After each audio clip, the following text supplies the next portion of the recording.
नमस्कार दोस्तों मैंने अभी अभी जियो सिनेमा पर तिकड़म नाम की नई मूवी को देखकर कंप्लीट किया है। 2 घंटे मूवी की टोटल लेंथ है and let me tell you दोस्तों, मैं कह सकता हूँ कि मूवी को देखकर मुझे मज़ा आया है। फिल्म में सबसे बड़ी बात यह है कि जो एक्टिंग है, परफॉर्मेंसेज हैं वो काफ़ी अच्छी हैं। उसके बाद यहाँ पर एक इमोशन है, फील है, डेप्थ है, ड्रामा है एंड जो किरदार है वो काफ़ी अच्छी और लाइकेबल है एंड जो स्टोरी लाइन है वो बिल्कुल सिंपल भी है।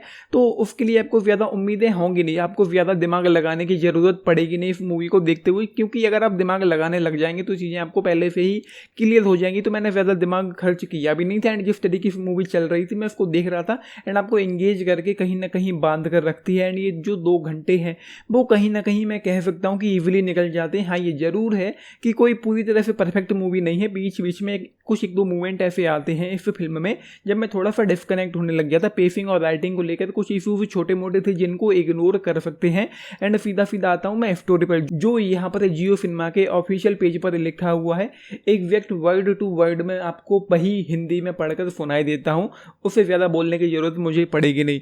एक छोटे से पहाड़ी शहर में एक पिता बड़े शहर में स्थानांतरित होने की योजना बना रहा है। हालांकि उसके छोटे बच्चे किताब में हर चाल का उपयोग करके उसको रोकने के लिए एक साहसिक मिशन पर निकलते हैं। ये सुखताल नाम के एक छोटे से हिल टाउन में मूवी सेट है जहाँ पर जॉब्स की कमी है। तो जाहिर सी बात उसको माइग्रेशन करना पड़ता है उस छोटे से शहर से बाहर के शहर जाने के लिए, ऑफकोर्स फॉर मनी प्रॉब्लम। तो जो उसके बच्चे हैं वो उसको पूरी कोशिश करते हैं कि किसी तरीके से वो उसको, अपने पिता को इस शहर में रोक पाए एंड जो भी चीज़ें होती हैं वो आपको देखने को यहाँ पर मिल जाएंगी। एंड ये जो कैरेक्टर है यहाँ पर प्रकाश, जिसको यहाँ पर प्ले किया है अमित सियाल ने, वो किरदार इतना सीधा और भोला है कि क्या ही कहना। मतलब ट्रू जेंटलमैन जिसको कहना चाहिए।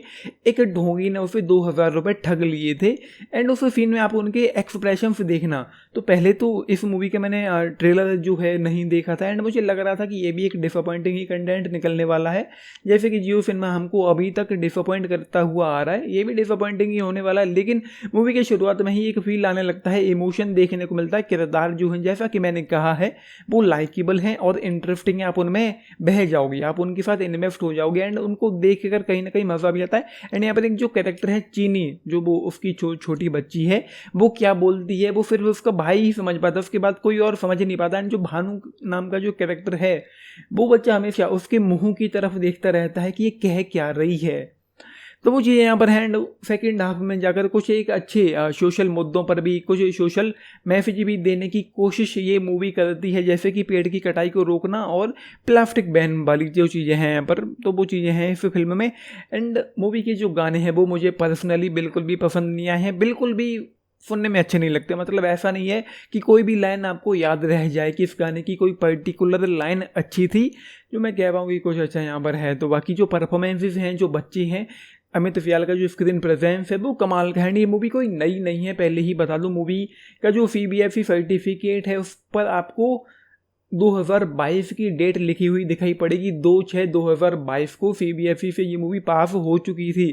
तो हो सकता है कि ये मूवी 2021 में ही शूट हो चुकी हो, लेकिन अब जाकर ये जियो सिनेमा पर रिलीज हुई है। तो ये है, जैसा कि मैंने कहा, बिल्कुल सिंपल सी स्टोरी है, कुछ भी बहुत आउट ऑफ द बॉक्स नहीं है, लेकिन फिर भी मुझे लगता है कि देखना चाहिए क्योंकि फील है, इमोशन है एंड जो किरदार हैं वो लाइकेबल है। एंड उसके बाद यहाँ पर जो कलर ग्रेडिंग है, जो सिनेमेटोग्राफी है, जो लोकेशंस हैं वो काफ़ी अच्छी और ब्यूटीफुल है। एंड मुझे नहीं पता है ये जो सुखताल नाम की जो जगह है वो रियल में एग्जिस्ट कर पाती है या नहीं कर पाती। हालांकि मैंने सुखताल को गूगल नहीं किया है, लेकिन नैनीताल सुना हुआ है उत्तराखंड में।